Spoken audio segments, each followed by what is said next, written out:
The tavern fell silent when the feared prince slammed his silver cup on the table, demanding more wine as his drunken laughter cut through the smoke-filled hall. Cloaked in arrogance, he sprawled by the fire, his boots on the table, his eyes cold as steel, while villagers shrank under his gaze. But from behind the counter, a peasant girl stepped forward, her dress damp with work, her hands steady, her voice breaking the air like a blade. "No more wine tonight." Faces turned pale, hearts froze, for no one had ever dared deny him. And in that single moment of defiance, the night promised not just punishment, but a dangerous turn that could change both their fates forever. Before we begin this beautiful period romance story, tell me in the comments where you're listening from. I love knowing where you're joining me from.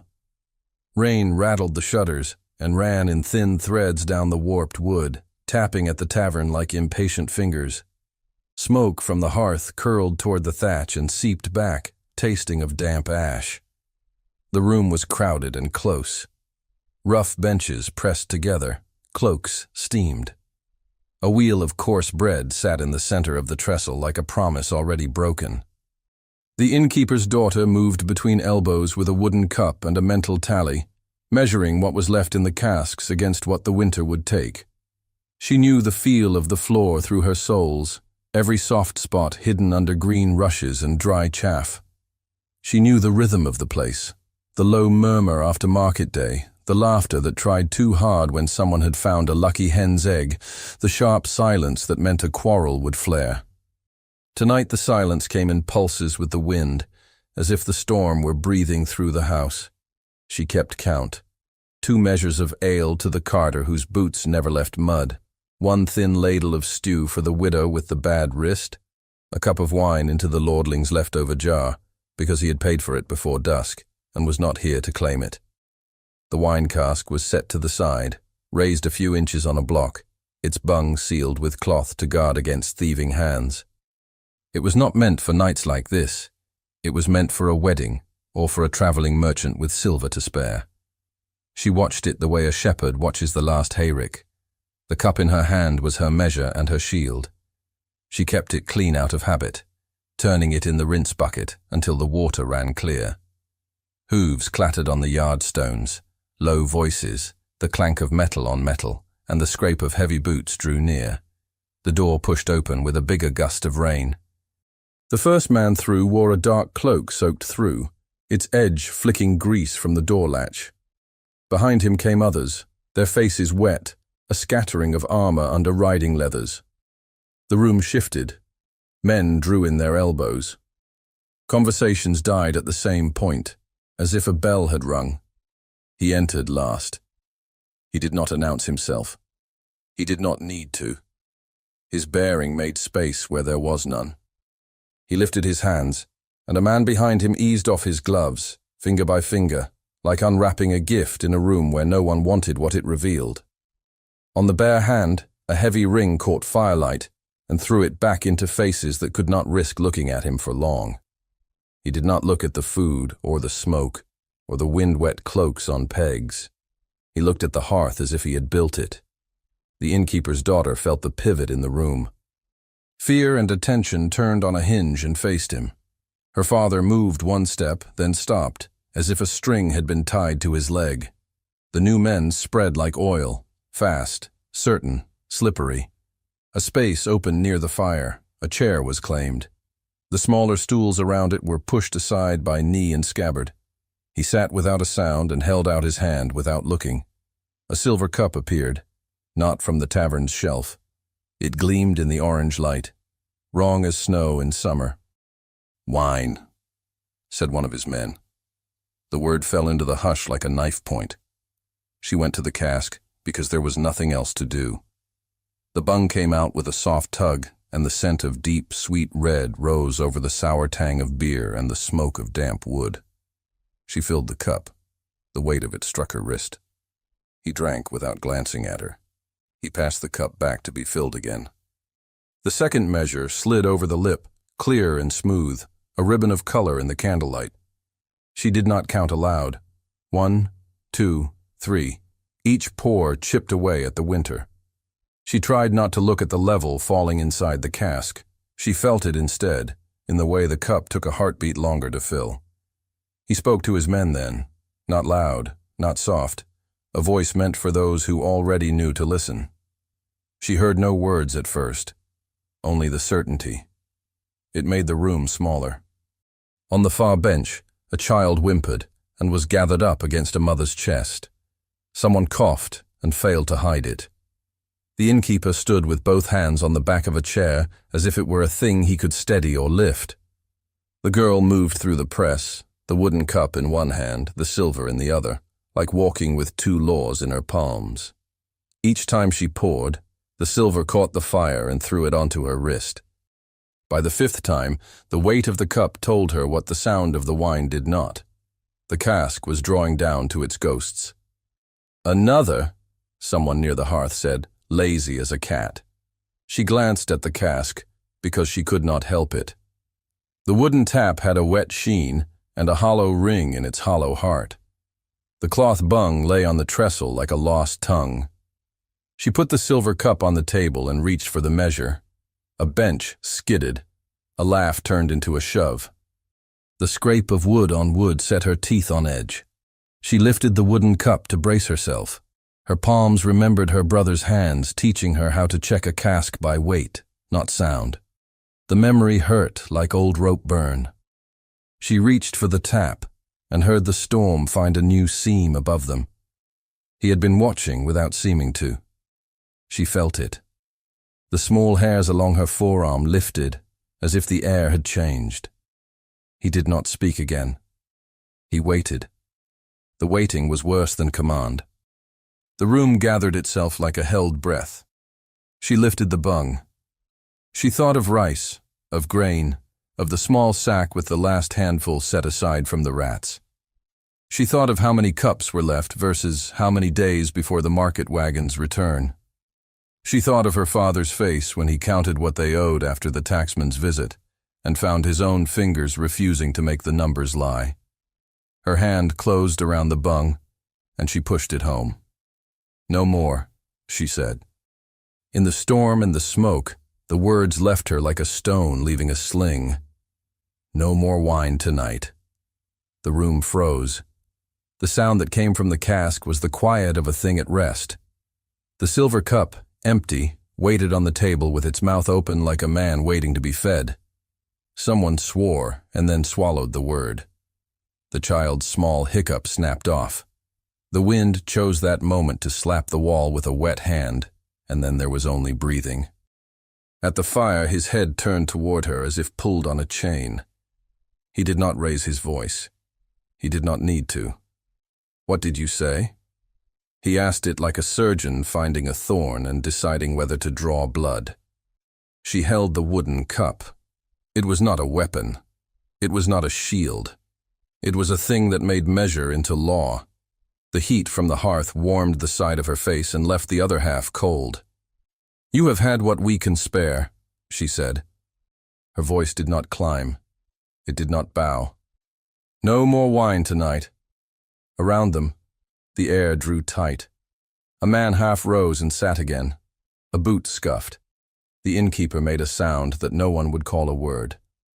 A dog under the table crept closer to the hearth and put its nose on its paws and would not look at anyone. She did not look at her father. She did not look at the door.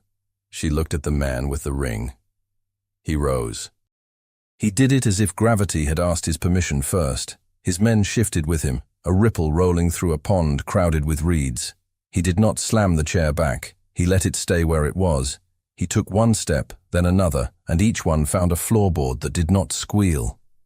The silence was so complete she could hear the cloth of his cloak move against its own weight. She could taste her own fear, copper and stale. It did not shame her. It told her she was alive. The cup in her hand was suddenly rough. Splinters she had sanded a dozen times were crisp against her skin again. If she put it down now and lifted the silver instead, the night would move again and end with the cask empty and a room full of men who would forget her by morning. If she held it, she would be remembered for the wrong thing. "Daughter," the innkeeper said, barely moving his lips. She did not answer. She kept the cup at her side. She kept her chin level. The line of his mouth told her he was thinking of debts and ropes, and she knew he was asking her to be small. She had been small for too many winters. The storm's breath thundered again, and a drip found its way from thatch to floor and tapped her boot. He stood before her with the fire at his back. The light made a crown of heat around his head and placed his face in shadow that moved when the flames twisted. From closer, the ring did not look like wealth. It looked like a thing made to fit and never come off. He held out his hand. Not like a beggar, not like a judge. He held it out palm up, asking for the cup. If she had given it, some part of her would have been given with it. A thread that once snapped could not be knotted in the same place. She lifted the wooden cup into the space between them, but did not set it in his hand. The air there felt colder. He looked at her fingers where they did not tremble. His eyes moved from the cup to her face and back again. "Is this your father's house?" he said, "or mine?" "It is ours to keep," she said, "and your men have eaten." She heard the hushed inhale behind her like a drawn blade, the collective terror at the line she had stepped over and would not step back from. The word ours hung there, heavy as a smith's hammer.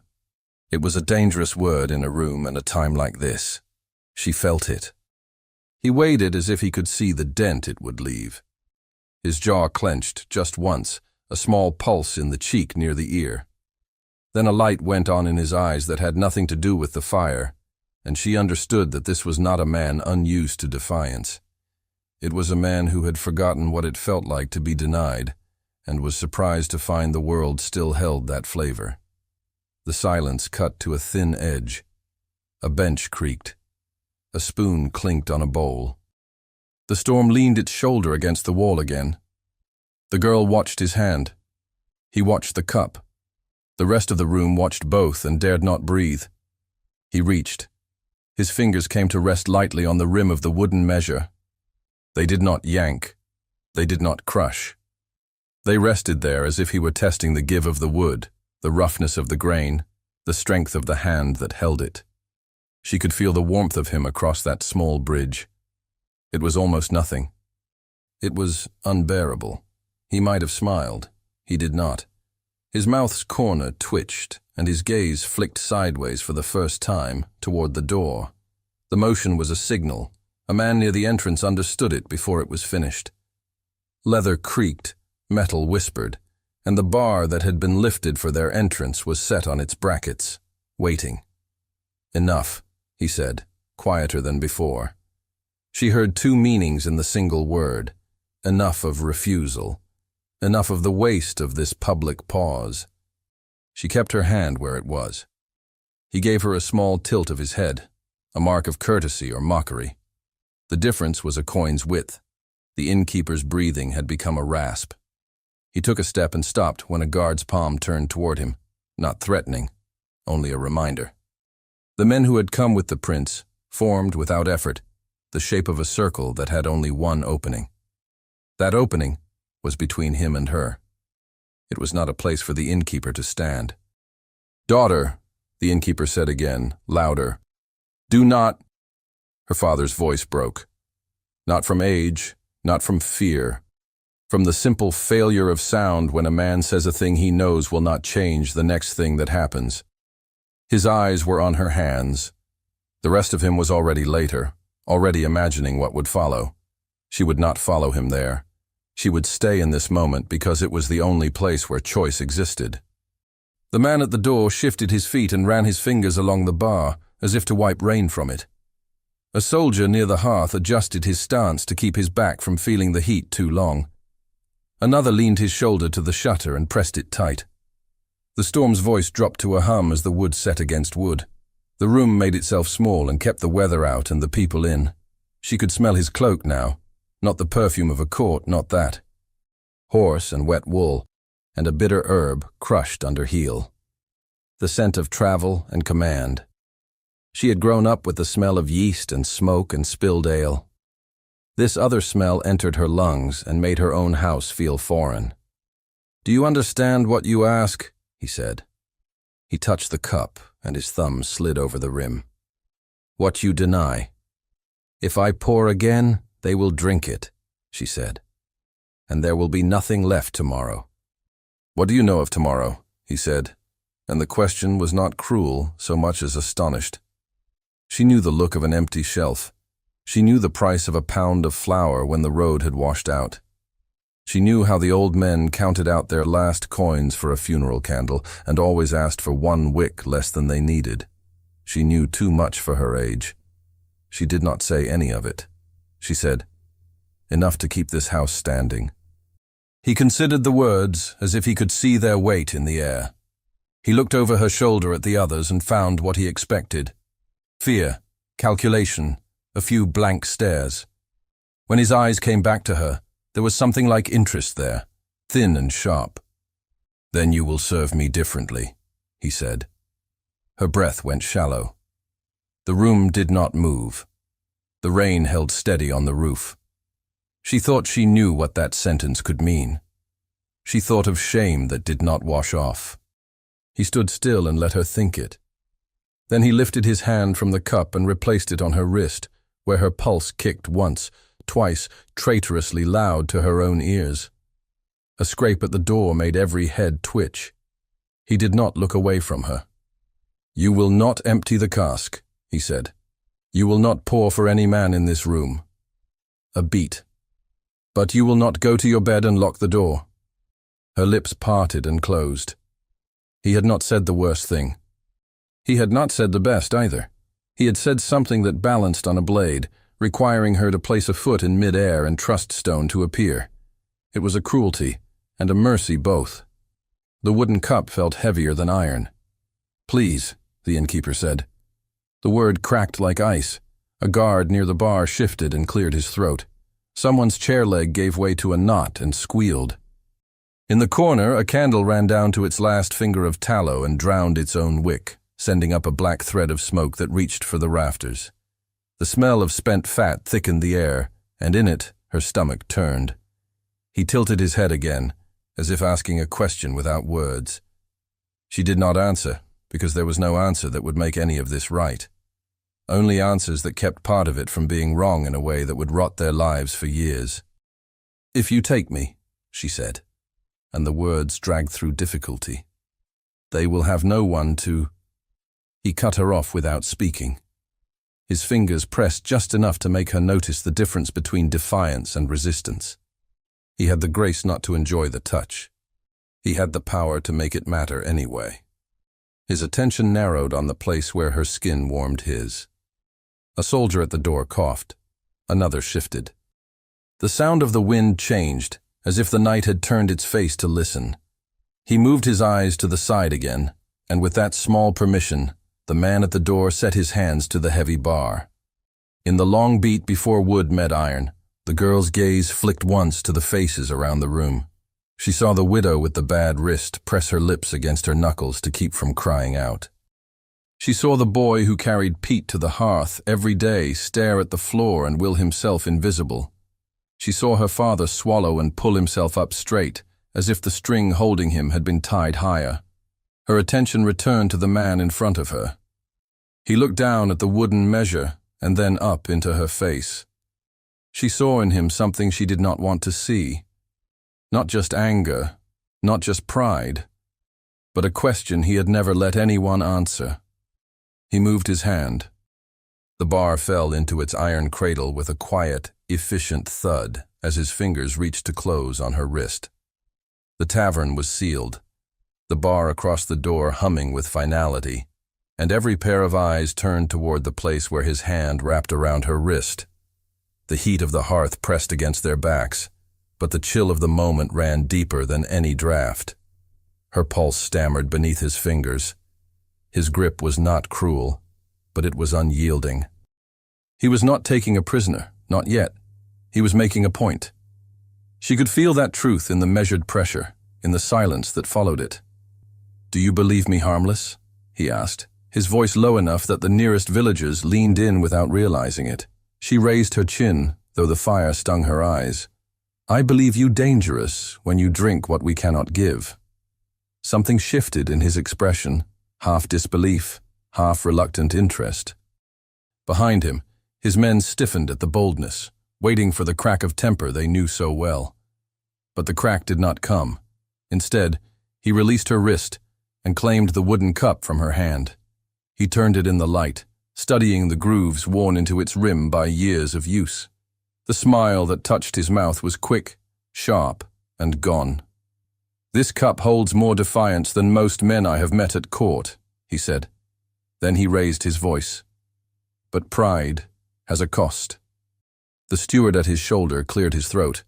"My lord, the penalty—" "Silence," the prince said without looking at him. "The penalty is mine to name." The villagers pressed back against the walls, shoulders brushing plaster and timber. Ellen stood rooted to the rushes, her palms open, emptied of both cups. "What will you take from us?" her father asked, his voice breaking against the weight of the hall. The prince looked to the casks, to the hanging meats, to the modest bundles stored on the shelves. He might have ordered all of it carried out into the mud. He might have claimed the tavern itself under royal right. Instead, he turned his gaze back to the girl. "Not your stores," he said. "Not your roof."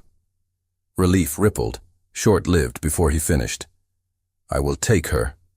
The room erupted, not with shouts, but with gasps choked down into silence. The innkeeper stumbled forward until the nearest soldier planted a hand on his chest and held him fast. "You cannot," he rasped. "She is my blood." The prince's eyes were like flint. "Then pray I value it more than I value your cask." Ellen swallowed hard, throat dry, but her voice carried. "I will not go as spoil." His gaze snapped back to her, and for a heartbeat they stood locked, the tavern watching as if time itself waited for the answer. His lips curved with a dangerous patience. "Then go as recompense," he said. "Your hand emptied my cup before my men, and before my men it must be answered. You will serve at my hall until I decide the debt is done." The words settled heavy. The villagers saw ruin in them, even if he had not demanded her body or her house. To be taken from home by force was no small thing. To be carried to the castle was a kind of death. Ellen's father tried again, desperate. "My lord, take coin instead. Take the pig, the wagon." "No." The single word cut him clean. The captain stepped forward with a heavy cloak, its edges soaked from the rain outside. Two guards moved to her side, not brutal, but insistent. One touched her elbow. The other shifted his stance to block her retreat. She turned to her father. His face looked older than it had that morning, lined deep by fear and helpless rage. He shook his head once, pleading without words. Her breath caught. She had spoken because silence would have stolen everything. Now her words had stolen her instead. She let the guards guide her toward the door. The bar was lifted. Cold night air swept in with the rain. Torches hissed in the damp, casting the yard in uncertain orange light. The men mounted swiftly, horses stamping, bits ringing. She was placed on a spare mount, the cloak thrown over her shoulders. The leather was too stiff, the saddle too high, and she gripped the pommel to keep her balance. Flanking guards closed in, their torches throwing shadows over her face. The prince mounted last. His horse, black and restless, stamped once and fell into place at her side. He did not look at her. He looked forward, the line of his jaw tight as stone. The tavern door slammed behind them, leaving her father and the village locked in silence. The only sound was the wet rhythm of hooves as the party pulled onto the road. The night was deep and sodden. Rain had eased to a mist, clinging to cloaks and dripping from bridles. The road wound between hedges, their branches clawing at riders' sleeves. Mud sucked at hooves, splattering up onto wool and leather. Ellen's hands ached from holding the saddle pommel, but she would not ask for help. She fixed her eyes on the road ahead, lit only by the two torches carried at the front. Now and again, she felt the prince's gaze flicker to her, but when she turned, his face was angled away, unreadable. After an hour, the village was long gone behind them. The tavern's glow vanished. Only the dark fields stretched outward, punctuated by the pale glimmer of farmhouses shuttered tight. A dog barked once in the distance and fell silent. Her voice, when she finally spoke, was quiet but steady. If your purpose was humiliation, you had it in the tavern. Why drag me further? His reply came after a pause, cold as the rain. Because humiliation fades. Service teaches longer. She pressed her lips together. Service, a word that could be twisted into anything. They rode on. The mist thickened, beading on hair and lashes. Ellen pulled the cloak tighter, though the damp seemed to seep through skin to bone. At last, looming out of the night, she saw the black line of the castle walls. Torches burned in the gatehouse, reflected on wet stone. The portcullis rattled upward, water dripping from its teeth. The horses clattered over the bridge. Inside the bailey, men-at-arms turned their heads, whispers stirring. The sight of a village girl among the prince's retinue was spectacle enough. They dismounted. Her legs shook as her boots met the cobbles. A guard took her arm to steady her, but she pulled free, squaring her shoulders. The prince strode ahead without looking back, water dripping from his cloak, the silver cup at his belt gleaming even in the low light. A horn sounded once from the tower, calling the household to witness. Torches flared in brackets. Doors opened. Figures emerged. Guards, servants, courtiers roused from bed, their faces a mixture of curiosity and unease. The great doors of the hall swung open, spilling warm light onto the wet stone of the yard. Inside, banners stirred faintly in the draught. The seneschal stood ready, lips pressed thin, his eyes moving from the prince to the girl and back again. The retinue formed up behind them. The girl was guided forward, her cloak dragging across the wet threshold as she entered the space where judgment was made. And above the muttering of the crowd, a page's feet slapped against the flagstones as he ran toward the royal apartments to carry word of what the prince had brought home. The hush deepened as the steward announced the arrival. The courtiers leaned in, eager for spectacle. The guards set their stance, waiting. Ellen stood at the edge of the hall, every sense sharpened, every eye upon her, as the prince walked to the foot of the dais and turned. The silence broke when the seneschal's voice rang out. "My lord, what is this?" The prince lifted the wooden cup high enough for all to see. His eyes swept the assembly, daring them to question further, and at that very moment the page reached the king's chamber door. The page's heel clicked out of sight, swallowed by the corridor's bend, and the hall breathed like a body waiting on a verdict. Torches hissed in their brackets. The damp on wool and leather steamed faintly in the heat. He stood at the foot of the dais because the dais was the king's, and he would not stand higher, not until called. He felt the weight of every gaze, the seneschal's cool measurement, the steward's unease. The guards trained stillness, already calculating lines of force and exits if tempers broke. Most of all, he felt the heat at the back of his neck, a village girl's presence burning there without needing to be seen. He lifted the wooden cup, a simple scarred thing. When he turned it under the light, the room watched the grain spin, as if it might spell out an omen. He liked the soundlessness of it, the message carried without drums or trumpet. He could speak with it later. For now, it spoke for him. The seneschal inclined his head, the movement a question wrapped in obedience. "My lord, the household is roused." "Then let them see," he said. "Summon the butler." The butler came with a towel over one arm and a face that had long ago learned to hide opinion beneath duty. He bowed to the seneschal, then to the prince, then placed himself where he could see both. "You will take her under charge," the prince said, not turning. "She will serve tonight in the hall." "You bring a villager to pour for the court?" The seneschal's tone did not change, but the words had edges. "I bring recompense," he said. He let the cup hang at his side. "And I set my house in order." A murmur ran along the benches like mice along a beam. It was not disapproval, not yet. It was appetite, for spectacle, for a fall, for anything to break the sameness of winter nights. "Punishment should be swift," the steward ventured. "The household thrives on clear lines." Punishment, he said softly, is not always the sharpest line. The butler's eyes flicked to the girl standing near the pillar, cloak soaked, hair clinging dark to her cheek. He assessed without pity or kindness. Can she carry a ewer? She can carry a house on her back, the prince said. He did not know if it was true. He found he wanted it to be. Then she will carry wine, the butler said. The smallest sneer touched the word.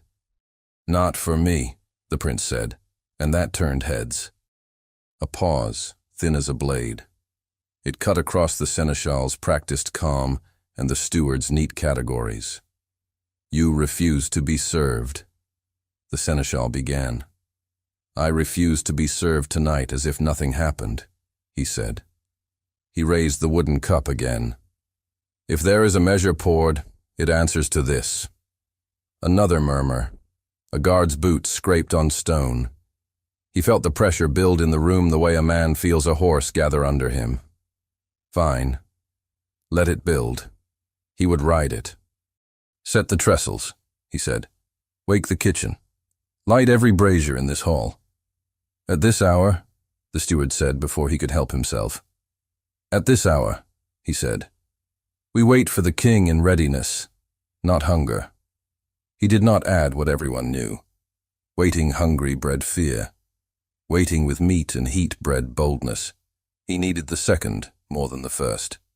The butler inclined his head to the nearest pages. A quick flurry of activity followed. Boys running, shoulders braced under the weight of trestles dragged from the walls, rushes kicked into place, the smell of new straw rising. A brazier sparked, then caught. The hall brightened, shadows jumping up the painted saints and crest beasts marching along the walls. He glanced once toward the pillar. She had not moved. The cloak sat wrong on her shoulders. The torchlight made her look carved from damp oak, the same stubborn grain running through. He found the faintest itch under his skin, appetite's cousin, curiosity's sharper twin. Take her, he said to the butler, and turned away as the man led her toward the buttery hatch. He had a dozen other things to place. Yet even as he spoke to the seneschal in measured phrases, that small itch persisted, like a note he could not name in a song he had heard all his life. He welcomed it. It drowned out the older, duller sound, the memory of every nod he had bought with fear.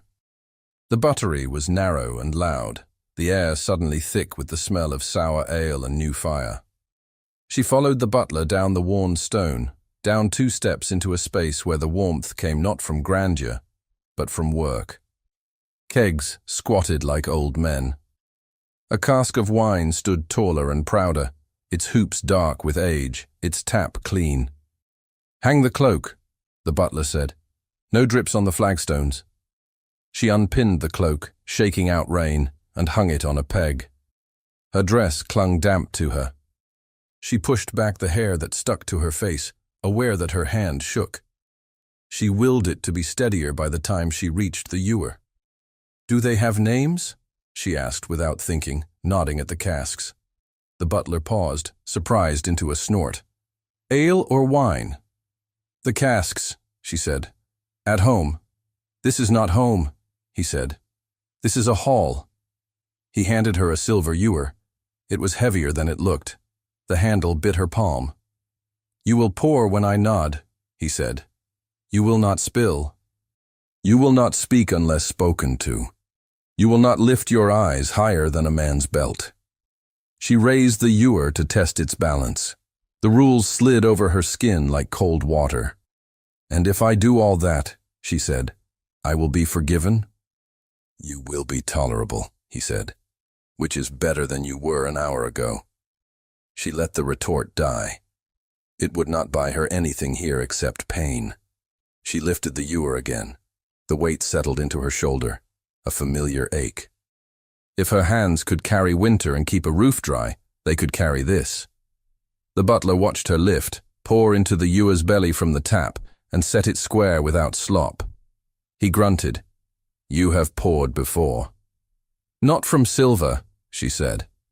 It spills the same, he said, and was gone to instruct a page to ready trenchers, his voice clipped and efficient. She took a breath, and held it until the pounding under her ribs slowed. The buttery door opened and closed with a slap as boys darted through, carrying loaves, knives, a slab of cured meat. The noise of the hall drifted in on each swing. She could feel the size of that space pressing on the small of her back. A page no older than her brother had been looked at her hands, at the ewer, at her face. "Are you afraid?" he whispered, not unkindly. "Yes," she said, and the truth steadied her more than a lie would have. He nodded as if she had passed a test he respected. "Do not spill." "I will not," she said. And he smiled like a secret, then vanished into the rush of orders. She lifted the ewer and stepped into the hall. The transformation jarred. The trestles were set, fine cloths thrown over them, the wrinkled edges smoothed by quick hands, bowls of salt set like jewels, bread loaves torn into halves and set on trenchers. The brazier's glow licked the metal of helmets and the gilt on painted shields. The air had shifted from raw and expectant to charged. He stood where she had left him, and the hall had arranged itself around him. He spoke to no one and to everyone. Pages moved when his hand tilted. Guards widened the space between trestles at a glance. The seneschal stood near the dais and made notes with charcoal on a wax tablet, cataloging the night like an auditor of sins. She kept her eyes lower than belts and higher than the rushes. Even so, she felt the pull of him each time she turned at the end of a trestle. Not his face. The space he made by standing in it. It was like walking close to a brazier. The heat reached for you without touching. "Here," the butler said, and she stopped at a bench where 3 men in good wool sat with their hands folded as if prayer might shield them from being noticed. The butler nodded once, and she poured for each. Steady, silent, the liquid sound of wine smoothing the rough air. She moved down the hall. She poured for a guard whose eyes thanked her without daring words. She poured for a courtier whose mouth curled as if the ewer had offended him by existing in her hand.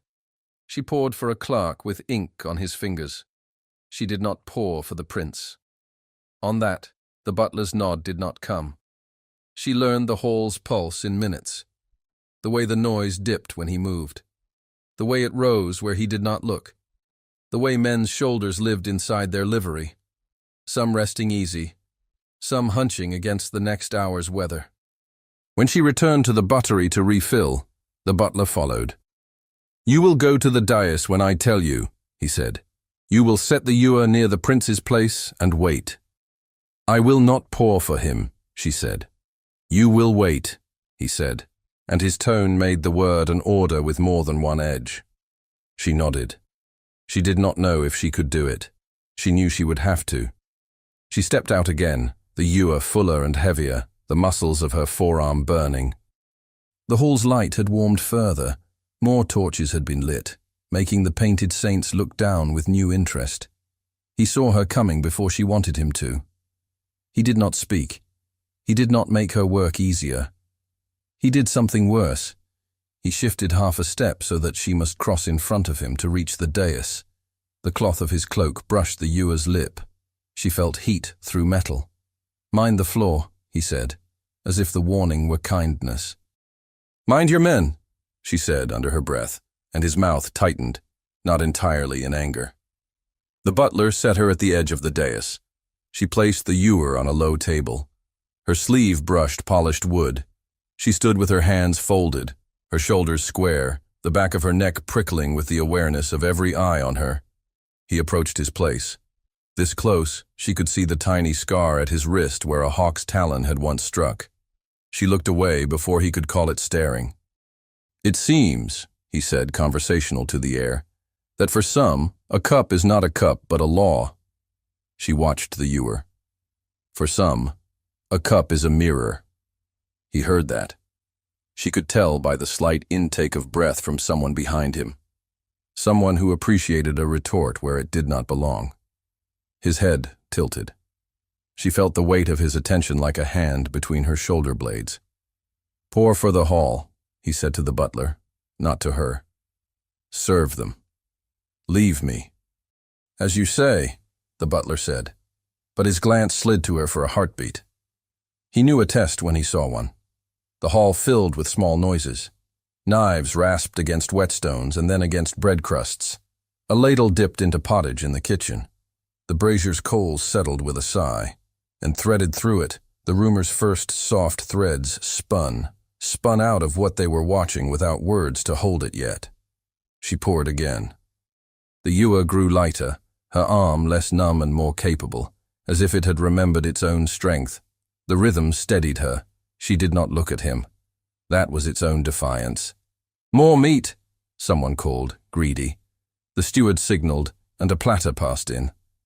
Night had taught the kitchen to always have something ready. The smell of roasted fat curled into hungry places and soothed them. And then the sound they had all been measuring themselves against arrived, bootsteps from the corridor. Not many. Not hurried. The kind of measured tread that made any room remember who owned it. The seneschal stepped back from the dais. Guards' postures sharpened almost without moving. Heads turned like flowers following sun. She went still. The ewer hung from her hand. He did not look at her. His eyes went to the doors. They opened not with a crash, but with a sound like a book being laid down flat upon a table. Quiet. Final. The king entered. Age had carved him lean, but authority made him taller than his bones. A handful of officers flanked him. No trumpets, no cloak train, simply his presence, drawing obedience up from the floor itself. He took in the hall with one sweep. The trestles set, the brazier's heat, the faces turned toward him, the prince standing not on the dais. His gaze snagged where it was meant to, a village girl with a silver ewer, a wooden cup in the prince's hand, a pattern wrong enough to be an insult. He moved to the first step of the dais and did not climb. One hand rested on the carved arm of the king's chair. He did not sit. He did not need to. "Explain," he said. The seneschal opened his mouth. The prince spoke first. "There was an abuse," he said. "I ended it. By bringing it into my hall." The king's eyebrows barely climbed, and it was as good as laughter, stripped of mirth. "To be ended where it began," the prince said. He lifted the wooden cup, as if stating a case in court. The king's gaze dropped to the cup. A small tick tightened his jaw. "Do you mock me with a toy?" "This," the prince said, "is the measure my men forgot. I remind them." The king's attention flicked to the girl. She felt it like a cold wind. "What is your name?" he asked. She swallowed. "Ellen, sire." "Whose blood are you?" "An innkeeper's," she said, "and my own." A few heads turned at that. He saw them. He let the flicker run along the benches and die. "You refuse to pour," he said, not asking. "Yes," she said. "Why?" She met his gaze because she could not survive bowing to two men at once. Because there was not enough for the winter. His eyes held hers and made her feel seen the way a tax ledger is seen. "Your roof is not my concern," he said. "Order is." The prince's mouth tightened. Order does not drink a village dry. The king's head turned slowly, an old tree's creak. "Do you lecture me on order?" "I speak of my house," the prince said, measured, "and of what happened under my name." A pause lengthened.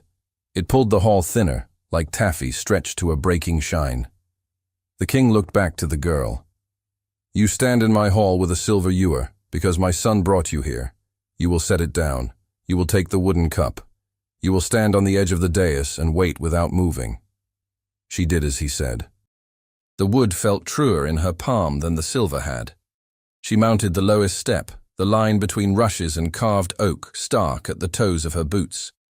The whole hall watched the way her breath moved the fine hairs near her ear.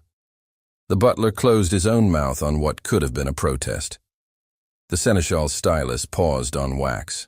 The king turned to the prince. "You sought to teach your men." "Yes," the prince said.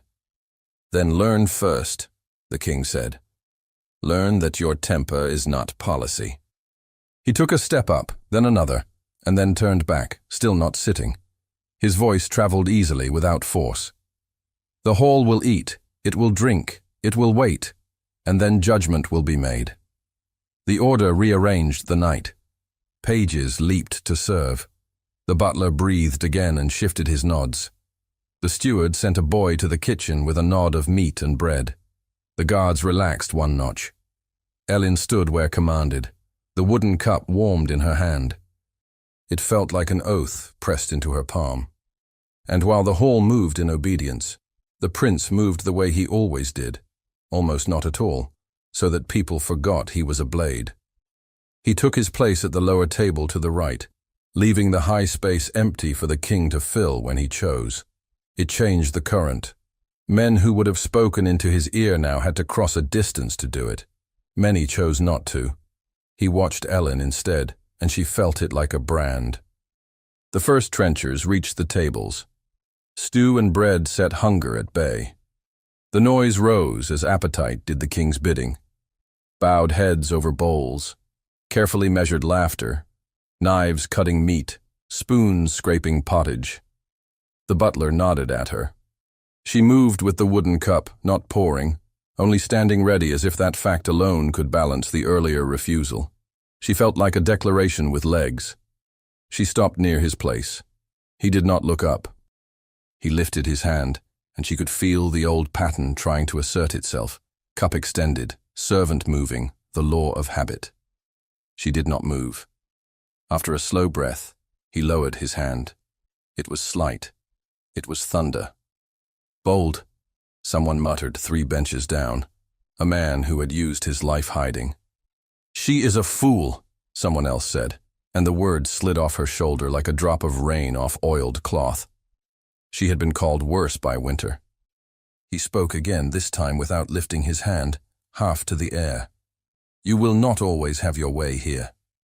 I never did, she said, the answer barely more than breath. He heard it. She knew by the tight line at his mouth and the way his knuckles smoothed once against the table's edge. She stood, the wood warming her palm. Each breath became its own kind of count. Beyond the hall, the storm was ebbing. On the walls, painted eyes watched with gold-leaf patience. Rumor spun itself in the corners. A girl brought in chains of expectation, not iron. A prince who set her where everyone could see. A king who had not yet decided what weight to drop. The butler came and went like a pendulum. The seneschal's stylus scratched, then paused, scratched again. The steward made neat stacks of responsibilities in his mind. The guards' fatigue settled into their bones but did not loosen their grip on spears. Then the thing that would be remembered happened. It did not come with a shout.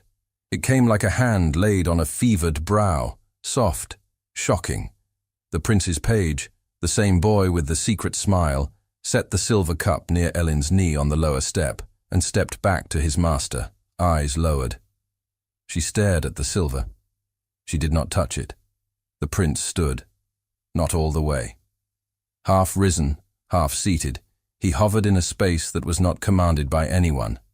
The room hushed by an inch.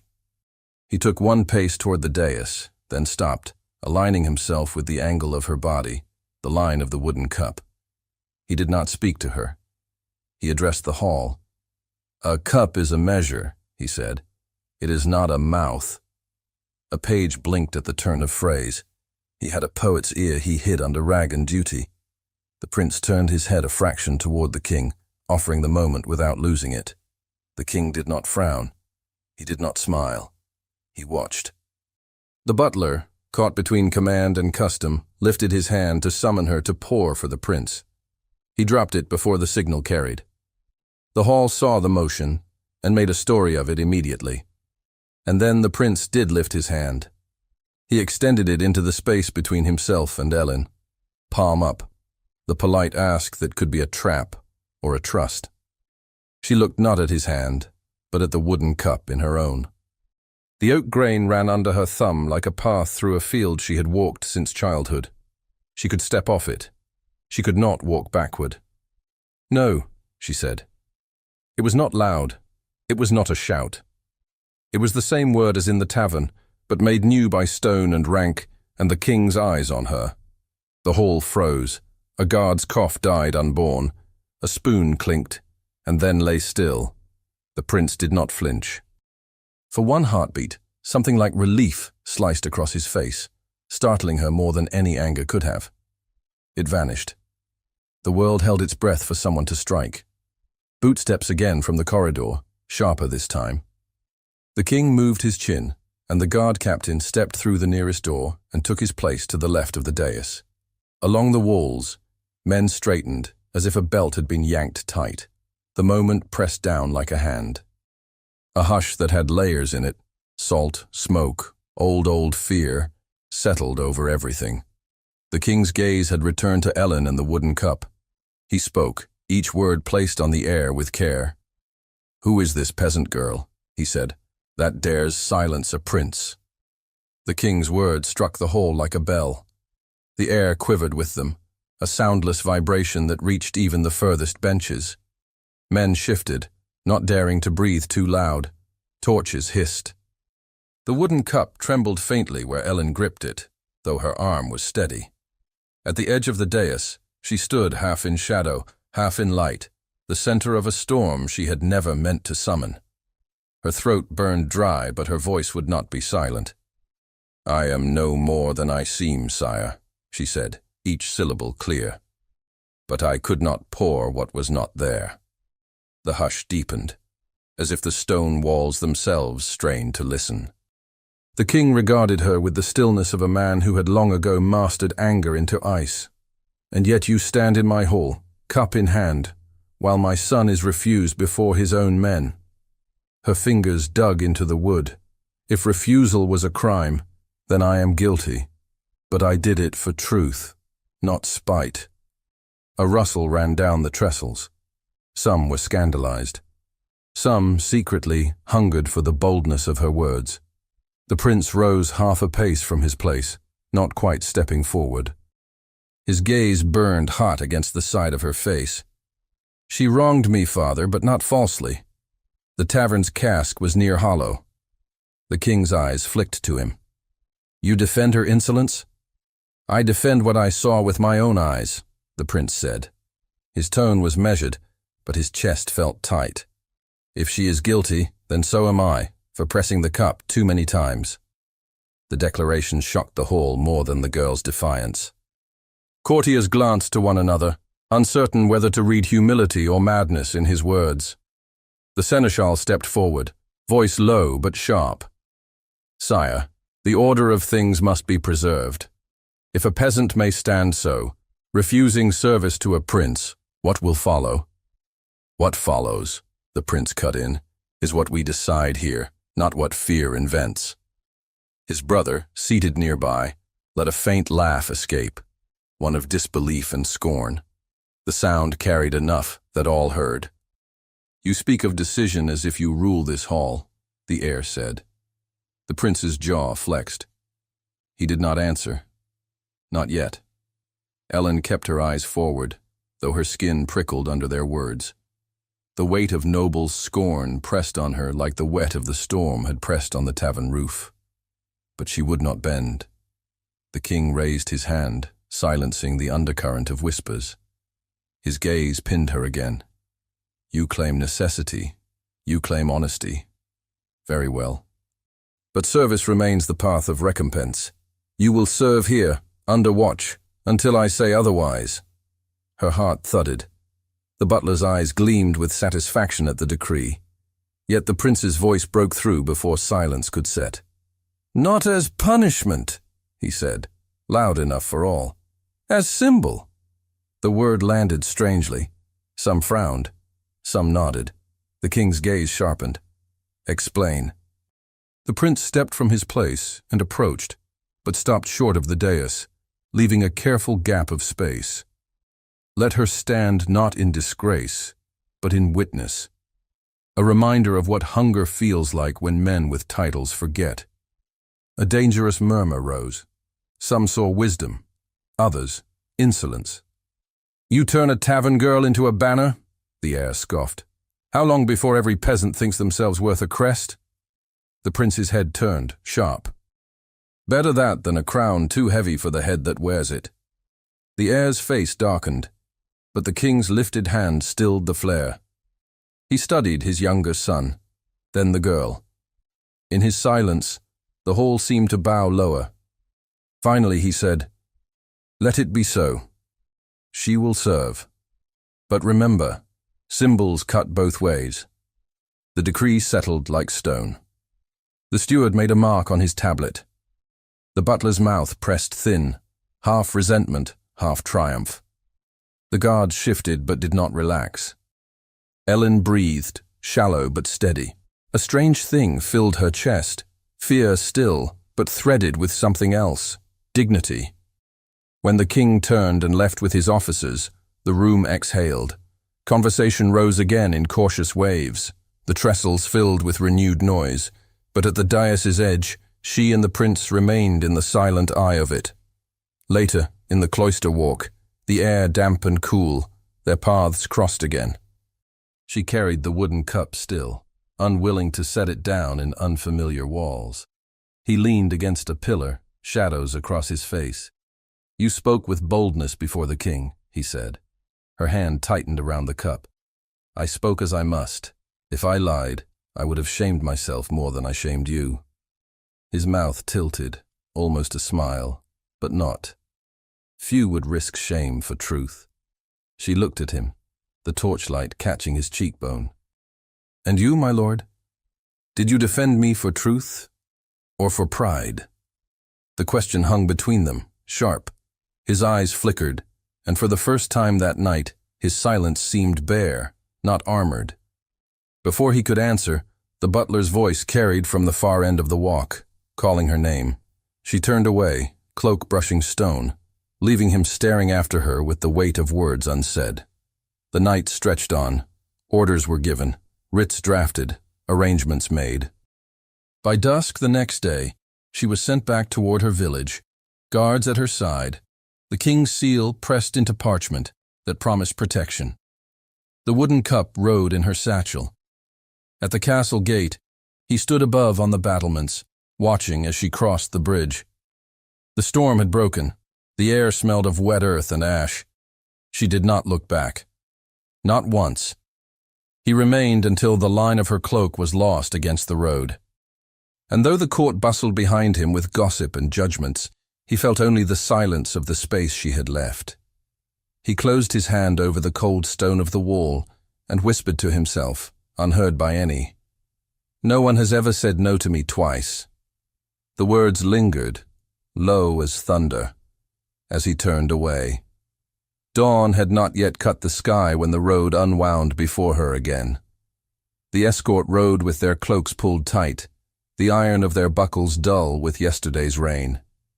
Ellen held the satchel against her hip with one hand, the other steady on the saddle's pommel. The wooden cup inside the satchel knocked softly with each step of the horse, a heartbeat she could not quiet. She did not look back toward the castle. The gate's shadow had swallowed her long before, and the world had narrowed to hedgerow and mud and the pale breath of horses. The guards spoke little. When they did, they lowered their voices as if the road itself listened. They reached the village as dusk bled into evening. Smoke rose from low roofs, blue and thin. The tavern's door stood shut, lamplight seeping through the cracks, as if the house were holding its breath. Her father was a dark shape in the yard before the men at arms could call, his hands twisting in his apron, knuckles white. "Daughter," he said, and the word was a prayer and a warning both. She slid from the saddle stiffly. The ground tilted under her boots and righted. "I am here," she said, and she did not hide the roughness in her voice. "I am brought under writ, not chain." The captain of the escort raised a hand, and the yard stilled. He pulled a roll of parchment from his pouch and held it aloft. The green wax seal caught the lamplight. "By the king's grace," the captain said. "Hear the words." He broke the seal and read, not loudly, not softly, but with the even tone of a man who knew the power belonged not to him but to the seal. The village would be exempt from certain fees this season. No retinue could seize stores without written cause. No man or woman of this household could be pressed into service without writ. A murmur ran through the small crowd gathered by the door. The reeve pushed forward, hat in hand, eyes flicking from seal to face. He was not a friend, not an enemy. He was the ledger, made man. "Is it so?" he asked, chin lifting toward Ellen as if she could grant legitimacy. "It is so," she answered. "And there is more." She set her hand to the satchel and lifted the wooden cup. The sight of it eased something tight in her chest. She held it high enough for those nearest to see the familiar grain. Her father exhaled. He reached out as if to touch the rim, then stopped, reverent. "Bring it inside," he said, his voice hollow with relief. "Hang it where it belongs." The crowds parted. The tavern's door opened to the breath of warmer air. Rushes had been changed. The hearth sent a steady glow across the low ceiling. Ellen stepped through the threshold and crossed to the peg behind the bar. Her hand hesitated in the air for a heartbeat. Then she set the cup on its hook. It hung there, the small weight of a promise made visible. "Will he come?" someone whispered behind her. She turned. Faces hovered in the dim. The widow with the bad wrist, the peat boy, 2 farmhands, the priest with his thin mouth, the reeve. Fear still sat in their bodies, but it had loosened its grip. Hope was a timid creature, but it had thrust its nose into the room.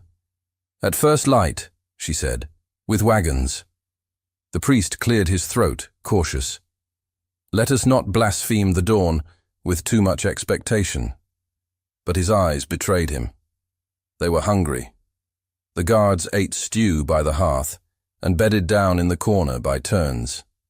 The room settled into the deep kind of quiet that welcomes sleep but does not trust it.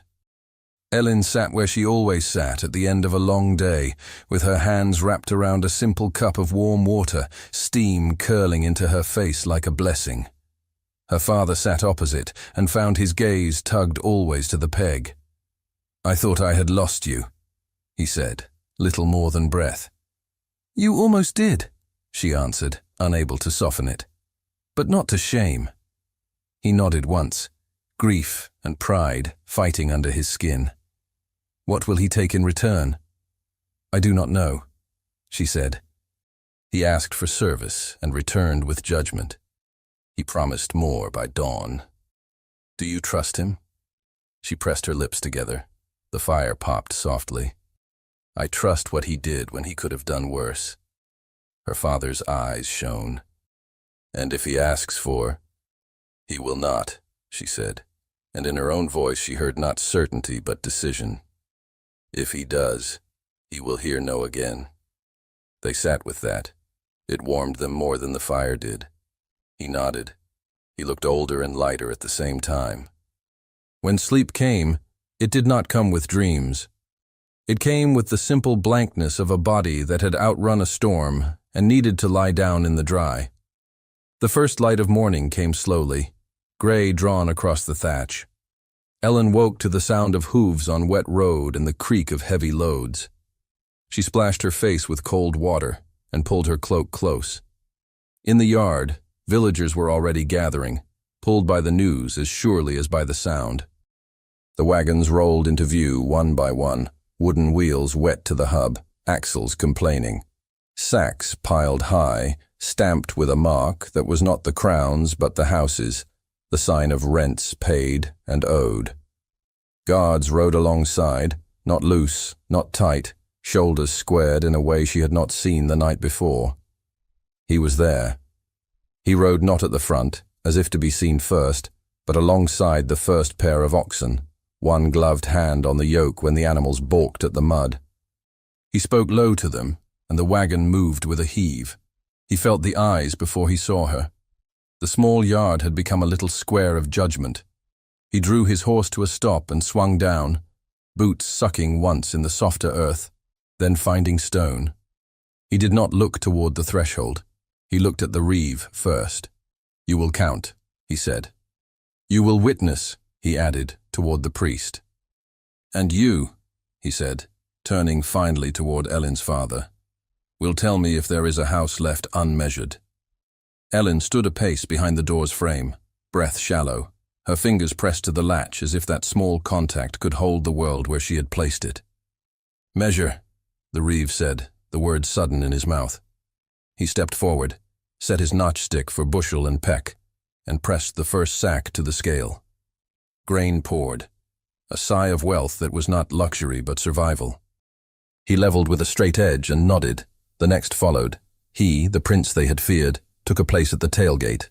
He heaved sacks down with the carter, his hands dirtying without remark. He did not make a show of it. He simply worked. Each sack thumped into the yard and thudded into a house along the thin street. Villagers stepped forward in turns and in order, the Reeve stick tapping lightly against each measure, as if affirming a heartbeat. Ellen stepped into the yard. The morning air cut her cheeks clean. She did not lower her gaze. He felt her presence the way a man feels a fire at his back, not on the skin, but under it. He did not turn too soon. He finished setting a sack down, nodded to the carter, then looked. She stood in the doorway with the cloak closed at her throat, a familiar silhouette made newly dangerous by what it meant to him now. He inclined his head the smallest fraction. She answered with a space of silence that allowed their morning to settle into itself without breaking. He turned to his captain and took a small roll of parchment. The green wax seal had already dried hard. "Hear this," he called, not raising his voice, but shaping it so the yard carried it. "By my house's rents, under my seal." He broke it. The Reeve and priest leaned forward, hands folded like parishioners. "This tavern is remitted toll on the road to market through Harvest End. Grain for a charity ale will be supplied each month through the same season, under the priest's keeping and the Reeve's count. No man of my retinue will press service here without writ. These terms are witnessed under the eyes of those gathered." The priest's chin dipped, first in surprise, then in acceptance. "We will account," he said. It was not flattery. It was an agreement. The Reeve licked his thumb, blinking fast, and touched the seal as if testing the truth of it. "I witness," he said, voice steadier than his fingers. Ellen's father let out a breath he had been holding since the bar fell on the tavern door. He wiped at his face with the heel of his hand, unashamed of the wet there. The widow with the bad wrist covered her mouth and then dropped her hand, a sound escaping she would later call laughter and not weeping. He turned to Ellen. She met him halfway, cheeks flushed by the cold, and by something he had not earned and wanted to. He reached for his silver cup at his belt, then stopped in the motion and unhooked it, laying it on the tavern sill as if laying aside a right. He held out his empty hands. "Will you lend me measure?" he asked. She knew the language under the language. Her fingers moved to the peg without needing her eyes to guide them. She took down the wooden cup. It was clean. It was just a cup. It was more than that, because they had made it so. She placed it in his palms. "Do not spill," she said, softer than she had intended. He almost smiled. "Teach me." He lifted the cup and turned to the gathered faces. No one spoke. The morning held its breath. He did not mount the steps of the tavern, not even to be seen better. He stayed on the ground, boots muddy, cloak spattered. He raised the cup no higher than his heart. "For those I called mine," he said, "I forgot what I owed. See me remember." He drank. The wooden rim touched his mouth. The taste was simple and honest, a faint ghost of oak and smoke, the memory of last winter's brew. He swallowed, and at once felt more sober than he had in a long time. When he lowered the cup, the silence broke like ice under thaw, not into noise but into a different quiet. Judgment had shifted, a weight had been set down. He turned the cup, saw where a long ago nick had been sanded smooth, and he wondered who had done it. He did not ask. He extended the cup back, and she did not take it immediately. The small pause widened their exchange into something everyone could see and no one could name without spoiling it. "Keep it a moment," she said. "Let the wood remember you."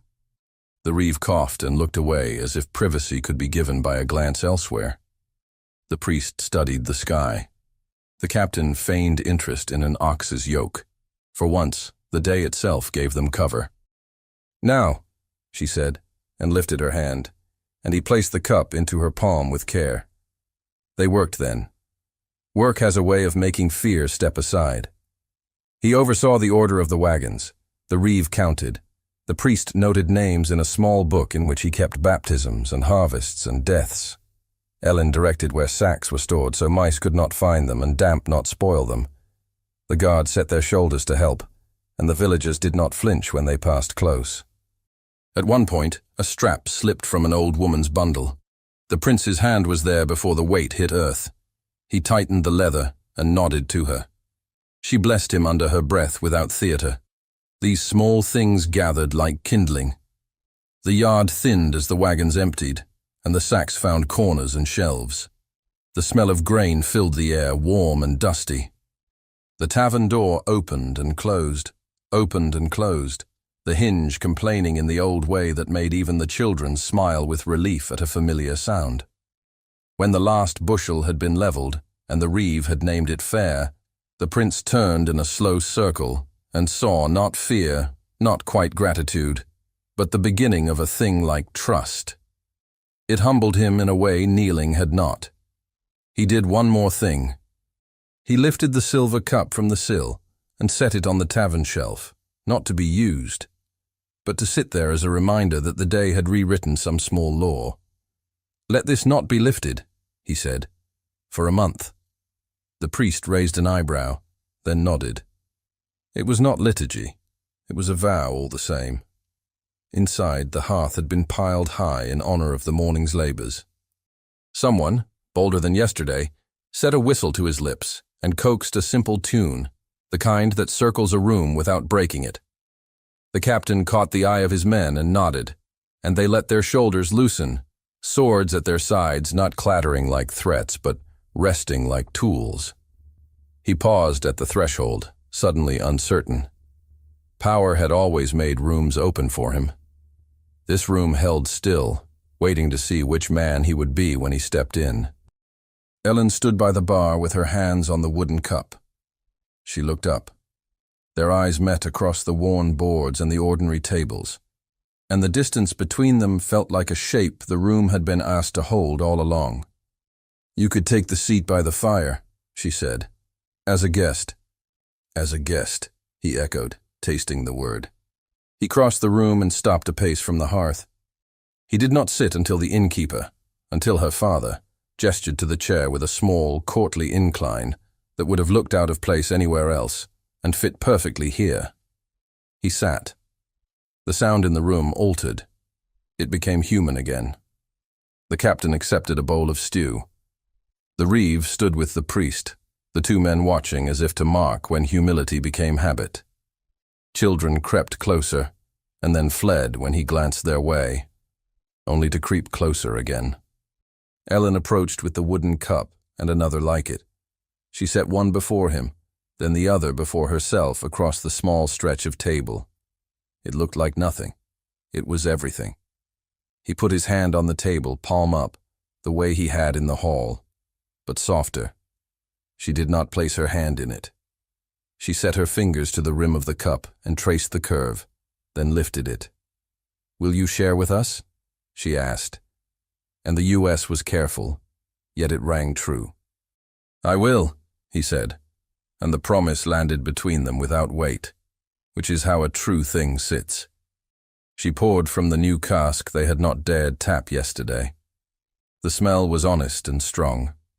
She raised her cup a little, not high enough to be a show, just enough that their two circles of wood framed the space between their faces for a heartbeat and brought the world to a pause. "To winter," she said. "May it be kinder." "To winter," he answered. "May we deserve its kindness." Their eyes held. It was not a courtly gaze, not a tavern glance. It was a recognition. He swallowed what rose in his throat and drank. So did she. The room moved again around them, as rooms must. When the cup came back to the table, his hand found the edge of hers without meaning to. Skin met skin for a bare moment. It burned. They both felt it. They didn't look away. The romance lay not in the touch itself, but in that refusal to pretend it had not happened. "Your men will speak of this," she said, half a smile touching the corner of her mouth. "Let them," he said. "Let them learn a new story." Her father approached with a loaf and a knife. He set it down, nodded to the prince with a respect born not of fear, but of the morning, and retreated. It felt like a blessing. They ate. They spoke more by choosing what not to say than by the words themselves. She told him quietly how winter had stripped more than larders. He told her, not boasting, how he would make amends where he had gone too far. Their sentences were short. Their silence was rich. It was conversation as a craft, not a display. Outside, clouds slid away from the sun. Light spilled across the yard and into the doorway like a shy guest. The whistle's tune rose and fell and found a second voice. Laughter started small and grew as if the room had remembered where it had put it down. He looked around and felt, for the first time in longer than he could name, like a smaller man in a larger good. It did not diminish him. It made him right-sized. He turned back to her and found she was watching him with a steadiness that did not flatter and did not condemn. It measured. He held her gaze and let himself be measured. "What am I to you now?" he asked, foolish enough to want to hear her answer. Her eyes softened at the edges. A man who listened. He could have flown on that. He kept his seat instead. He reached for the wooden cup again and paused, waiting. She pushed it nearer with the back of her fingers, her touch grazing his, the heat of the hearth settling into the space below her collarbone and spreading slow. The whistle held a final note and let it go. The room answered with contented noise. The reeve and the priest exchanged a look that was almost a smile. The captain told a short story to a boy with a missing tooth and did not make himself the hero in it. The prince lifted the cup and tilted it, then handed it to Ellen. She set it between them. They drew closer by an inch, then another, in a simple gravity that did not demand and did not ask leave. It felt inevitable and earned. No vow was spoken. None was needed. The morning had been a vow. He looked at her mouth. He did not reach for it. He reached for the space beside it, the place where warmth gathers when a person smiles and does not show it. "Thank you," he said. "For what?" she asked, baffled and moved. "For saying no," he said, "and for saying yes today." Her throat tightened. She breathed through it, found ground under her feet, and lifted the cup one more time. He covered her hand with his for the beat it took to steady it. They drank. The wooden rim pressed both their lips in the same moment. Outside, the road took the wagon's tracks and made them part of itself. Inside, the tavern breathed in and out with the comfort of a living thing. In the space between two cups, a pride had softened into something that could carry its own weight without breaking anyone else's back. When the afternoon light turned honey and dripped down the walls, he stood. Not abruptly. He placed the chair back exactly as he had found it. He met her gaze and did not look away. "I will come again," he said. No threat in it, no command. A statement, a hope. "You know where to find the door," she said, the smallest smile given like a gift no one else could see. He bowed to her father as if greeting a lord and accepted the smallest nod in return. He stepped out into the yard without needing the room to rise.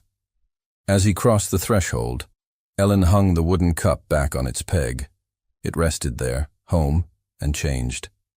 She touched the rim once with 2 fingers and felt the warmth there still, as if wood could keep body heat like a secret. The door closed behind him with its old hinge song. The hearth threw gold across the room. The village kept breathing. And between one breath and the next, what had been fear turned into a belonging that would hold through winter and beyond. Thank you so much for listening to this story all the way to the end. We hope it moved you as much as it moved us while telling it. We'd love to hear your thoughts. Leave us a comment telling us where you're listening from and what you like the most. Rate this story from 0 to 10. What score would you give it? If you enjoyed this story, don't forget to subscribe to the channel and leave a like as a show of support. That really motivates us to keep creating and sharing more stories full of emotion and life lessons.